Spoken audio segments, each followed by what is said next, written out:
사연자분이 보내주신 이야기 시작해볼게요. 오래전 있었던 일과 얼마 전에 있었던 일까지 지난 날들을 생각해보며 이야기를 해봅니다. 이혼하신 부모님을 보며 만약 내가 결혼한다면 내 인생엔 절대 이혼이라는 것은 없다고 다짐했었습니다. 그 다짐은 지켜지지 않았지만 결과적으로는 맞는 선택이었다고 생각합니다. 저는 40대 여자입니다. 24살에 결혼했고 27살 때 첫 아이를 가졌습니다. 노력했으나 임신이 잘 되지 않아 심적으로 많이 우울하던 시기에 찾아온 아이가 너무나 소중했습니다. 무사히 딸아이를 출산했고 저는 세상을 다 얻은 것처럼 기뻤습니다. 연애 가정처럼 행복하게 살았습니다만 그 행복은 오래가지 못했습니다. 아이가 3살 때쯤 되었을 때 남편이 하는 일이 너무 잘 되었습니다. 그때 당시에 깨진 액정을 모아서 수출하는 일을 했는데 시기가 잘 맞아 큰 돈을 만졌습니다. 사람이 갑자기 큰 돈이 생기니 많이 변하기 시작했고 가정보다는 밖에서 머무는 시간이 더 많았습니다.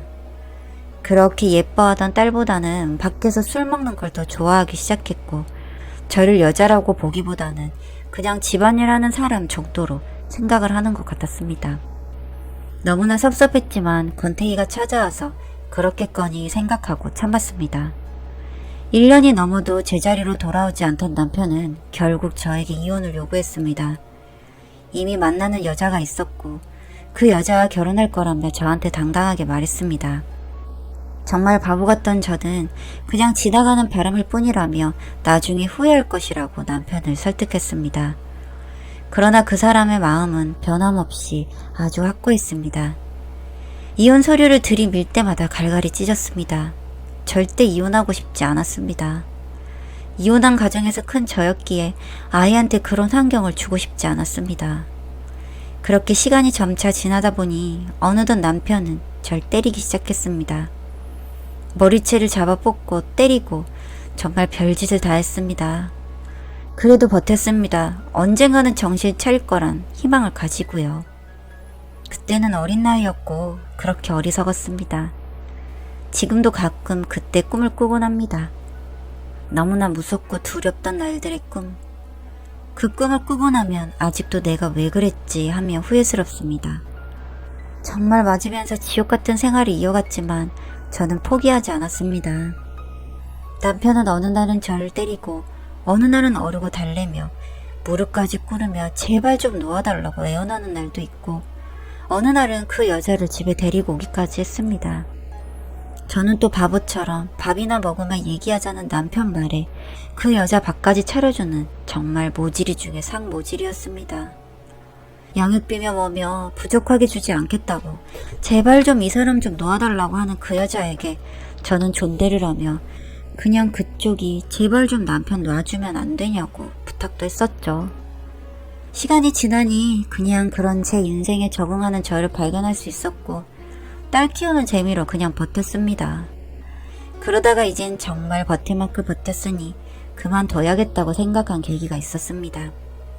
아이가 이제 어느 정도 말까지 할 수 있게 되었는데 남편이 오자 아빠를 부르며 좋다고 안기는데 애를 밀쳐서 애가 TV 다이에 머리가 부딪혀 피가 났습니다.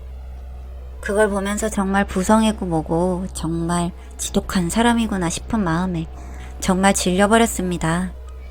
저는 다음날 남편에게 이혼해주겠다고 하고 대신 조건을 걸었습니다.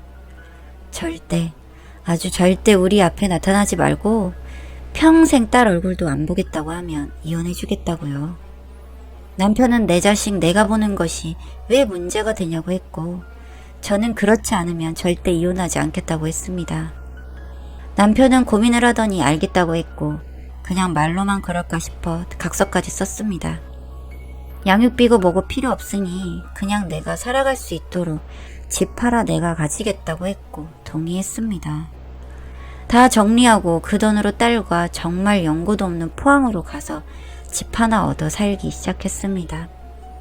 휴대폰 번호도 바꿨고 정말 친한 제 친구들 몇을 제외하고는 저에 대해 알리지 않았고 그냥 세상에 없어진 채로 작은 곳에 숨어 딸 키우며 살려고 했습니다. 어느 정도 딸이 컸을 때 아빠는 세상에 없다고 말해주었고 눈치가 빤한 딸은 그냥 그러려니 하더군요. 둘이 살며 참 재밌었습니다. 아이 학교 가면 저도 출근해서 일하고 퇴근해서 아이랑 같이 시간 보내고 같이 맛있는 거 만들어 먹고 웃으며 행복한 시간을 보냈습니다. 남편에 대한 존재는 어느 정도 지워지며 제 마음에도 평화가 찾아왔죠. 아이가 초등학교를 졸업하고 중학생쯤 되었을 때 사춘기를 겪는지 애를 좀 먹었습니다. 대화도 잘 하지 않으려 하고 친구들과 보내는 시간이 많아지고요. 그러다가 자꾸 아이가 고가의 물건들을 가져오기에 계속 추궁했으나 그냥 선물 받았다고만 하고 제대로 대답을 안 하더군요. 뭔가 자꾸 찜찜해서 알아내려고 노력했으나 쉽지 않았습니다. 제가 주는 용돈이 빤한데 그 이상의 것들을 사기도 하고 택배박스가 너무 자주 와서 도대체 무슨 돈으로 얘가 이러나 싶었습니다. 물어보면 그냥 용돈 모아서 샀다는 말뿐이고 저는 혹시나 학교에서 친구들 돈을 뺐거나 아니면 나쁜 짓을 하는 건 아닐까 싶어 걱정이 이만저만이 아니었습니다. 학교 선생님께 전화해보니 학교 생활을 무난하고 문제없이 잘 다닌다고 하기에 안심이 되긴 했지만 그럼 도대체 어디서 돈이 나는 걸까? 제 궁금증은 더 커졌습니다. 몇 달쯤 지났을까요? 드디어 그 문제의 해결 실마리를 잡았습니다. 딸아이가 TV를 보다가 소파에 잠들었고 방에 들어가 자라고 하니 눈도 못 뜬 채 본인 방으로 들어갔습니다. 그리고 저는 TV를 보고 있는데 자꾸 소파에서 진동이 울리기에 뭔가 싶었더니 딸아이 폰이었습니다. 집어 들어보니 저장도 안 되어 있는 번호였는데 어딘가 자꾸 낯이 익은 번호기에 계속 생각을 했는데 애 아빠 번호인가? 긴가민가 했습니다. 제가 받으니 바로 끊어버렸습니다. 딸아이 휴대폰을 뒤져보려 이것저것 패턴을 시도해봤으나 결국 열지는 못했고 저는 그날 잠을 설쳤습니다. 다음날 딸아이에게 밥을 차려주며 혹시 아빠랑 연락하고 지내냐고 물으니 조금 놀란 눈치를 하더니 아빠 죽었다며 하기에 연락 안 한다는 거지? 물으니 죽은 사람이랑 무슨 연락을 해? 하더군요. 뭔가 알 수 없는 기운을 감지하고 계속 딸을 주시했습니다. 저도 일을 하는 입장이라 계속 따라다니며 감시할 수 있는 것도 아니었고 참 마음이 답답했습니다. 그때 전화번호라도 적어놨어야 하는데 그러지 못한 걸 자꾸 후회했습니다. 그냥 눈 딱 감고 전화해서 확인하면 되는 건데 말이죠. 그렇게 계속 시간이 지났고 어느 날 퇴근해서 딸과 저녁을 먹으려고 언제 오냐고 물으니 늦는다고 하기에 뭔가 촉이 안 좋아서 밖에 나가 산책하며 기다렸습니다. 한 3시간쯤 지나니 차 한 대가 들어오고 딸이 거기서 내리는 것을 보았습니다. 제가 멀리서 불렀더니 차는 얼른 가버렸고 딸이 난감해하기에 도대체 누구냐고 추궁을 했습니다. 친구 아버지라고 하는데 친구 아버지가 엄마를 보자마자 도망갈 이유가 뭐가 있냐. 적어도 인사하는 것이 당연하지 않냐고 하니 바빠서 바로 가신 것 뿐이라고만 하고 자꾸 대답을 피하길래 저도 모르게 너무 서러워서 눈물이 났습니다. 저한테는 정말 전부인 제 딸이 자꾸 저한테 숨기려 하고 제가 의심하고 있는 것도 알면서 사실대로 말하지 않는 게 너무 섭섭했습니다. 그랬더니 제발 울지 말라며 다 말한다고 하더군요. 얘기해보라고 하니 아빠가 맞답니다. 그걸 듣자마자 너무 화가 났습니다. 평생 얼굴 안 보고 살기로 각서까지 쓴 사람이 왜 이제서야 나타나 이렇게 애를 혼란스럽게 하나 싶었습니다. 그렇게 맞고 별꼴 다 당하고 이혼해주기로 한 조건 하나 제대로 지키지 못하는 놈이 너무 미웠습니다. 사실 아빠와 딸 사이를 제가 강제로 끊을 수 없다는 것은 알고 있습니다. 그러나 그것이 제가 할 수 있는 가장 모진 방법이라고 생각했습니다. 나중에 정말 늙어서 처자식 버린 것 꼭 후회하라고요. 그렇게 되라고 각서까지 받아놓은 건데 이렇게 자기 하고 싶은 대로 이혼까지 하고 다른 여자랑 살면서 자기 보고 싶다고 자식까지 보면 정말 자기가 하고 싶은 거 다 하는 거잖아요. 저만 불쌍한 사람인 거고요. 정말 지옥 같은 나날들을 보내면서 결국 원하는 대로 이혼까지 해줬는데 갑자기 나타나서 딸한테 혼란까지 주는 그 사람이 죽일 듯이 미웠습니다. 바로 번호를 받아냈습니다. 그리고 전화를 걸었죠. 제가 전화를 거니 이미 예상하고 있었다는 듯 전화를 받았습니다. 그리고 첫마디가 약속 안 지켜서 미안하다고 하더군요. 미안할 거면 왜 약속을 안 지키냐고 고래고래 소리를 질렀습니다. 저도 혼자 산 세월이 꽤 흘렀습니다. 여자 혼자 애 키우고 산다는 것이 정말 저 스스로를 독하게 만들어줬죠. 예전에 맡고 있던 제가 아니었습니다. 일단 만나자고 하기에 다음날 만났습니다. 만나서 얘기를 들었습니다. 그 사람이 하는 말은 이랬습니다. 본인이 그 여자와 재혼을 했고 애를 가지려고 했으나 쉽지 않았다. 그 여자는 꼭 애를 갖고 싶어 했기에 병원을 갔는데 불임 판정을 받았다고 하더군요. 저와 생긴 아이도 3년 만에 생겼으니 아마 남편에게 문제가 좀 있었던 것 같습니다. 기적적으로 저와는 아이가 생기긴 했으나 후에 완전히 불임이 된 것 같았습니다.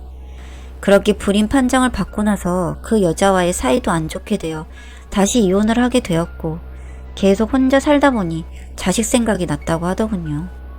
계속 수소문해서 찾아냈고 딸아이에게 아빠라고 하니 처음에는 저희 아빠 죽었다고 믿지 않기에 옛날에 찍었던 사진과 이것저것 보여주니 믿었다고 하더군요. 처음에는 엄청 놀란 눈치였고 피하려고 했으나 애는 애인지 맛있는 거 사주고 용돈 주고 하니 조금씩 마음을 열었다고 했습니다. 물론 저한테는 비밀로 하라고 하고요. 일단 애한테 마음을 얻어서 저하고 같이 살자고 할 생각이었다고 했습니다. 그걸 듣자마자 얼굴에 물을 뿌렸습니다. 이제 그렇게 죽고 못 사는 여자 떠나고 애도 못 가지니 낳아놓은 자식이 생각나더냐? 하면서요. 아빠 좋다고 안기려고 하는 아이 밀쳐서 상처 낼 때는 언제고 아직도 아이 머리에 그 흉터가 남아있다고 하니 정말 죽을 죄를 지었다며 저한테 빌더군요. 다 필요 없고 다시는 나타나지 말라고 했습니다.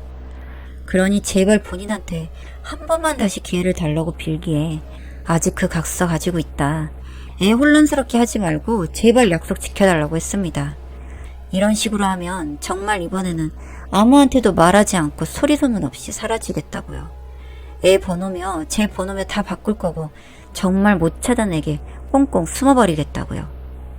다 잊고 살고 있다고 생각했는데 그 사람 얼굴을 보니 옛날에 저를 때릴 때의 그 얼굴이 떠오르고 그때의 그 감정들이 생각나서 너무 숨이 차고 힘들었습니다.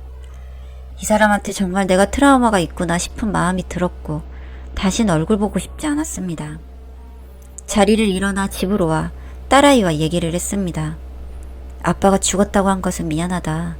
그냥 살아있다고 하면 네가 궁금해할 것 같고 왜 얼굴을 안 보는지 그리고 아빠에 대한 미움이 커질까봐 그랬다고 하니 이해한다고 하더군요. 아예 죽었다고 하면 미워할 일도 궁금해할 일도 없으니 그게 맞다고 생각했는데 실수였던 것 같습니다. 그리고 이제 아이도 컸으니 제가 살아온 날들에 대해서 세세하게 얘기해 주었습니다.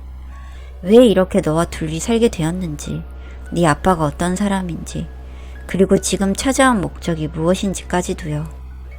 그 얘기를 다 듣더니 엉엉 울더군요. 제가 너무 불쌍하다면서요. 그냥 성격이 안 맞아 헤어졌다고만 들었는데 실상을 알고 나니 충격이 컸겠죠. 어차피 없다고 생각하고 살아온 아빠, 앞으로도 없어도 된다며 절대 받아주지 말라고 했습니다. 본인이 전화해서 똑바로 얘기한다고 하더군요. 그리고 다음날 애 아빠한테 전화가 왔습니다. 애한테 무슨 얘기를 했냐고 소리를 지르기에 있는 그대로 네가 나한테 했던 일들 다 말했다고 하니 그런 거 말하면 애한테 좋을 줄 아나며 성질을 내는데 소리 지르는 걸 들으니 또 그때 생각이 나서 핑 돌았습니다. 그때 말한 것처럼 정말 영영 숨어서 살아줄 테니까 평생 남자 구실도 못하고 혼자 늙어 죽어라 하고 전화를 끊었습니다. 그날 딸이 저한테 아빠한테 다시는 얼굴 보고 싶지 않다고 똑부러지게 말했으니 걱정하지 말라고 해주더군요. 너무 고마워서 그럼 이제 용돈 많이 주는 사람 없어지는데 괜찮겠냐고 물으니 그런 거 필요 없다고 대답했습니다. 벌을 받은 걸까요? 그렇게 이혼을 원하며 절 괴롭히더니 원하는 여자와 재혼을 하고 아이를 낳으려 했으나 불임, 그 여자에게 버림받고 다시 돌아오려 했으나 저와 딸한테까지 거절당하고 다시 한번 버림을 당한 그 사람, 벌을 받는 것이 분명합니다. 앞으로 평생 자식한테 아빠 소리도 듣지 못한 채 살아가며 불행한 삶을 마감하겠죠? 원하던 바입니다. 그렇게 좋아하는 여자 꽁문이나 또 따라다니며 살던지요. 이제 늙어 빠진 그 사람 돈이 많아 보이지도 않던데 누가 좋아해 주려나 모르겠네요. 제발 더 후회하면서 살길 바랍니다.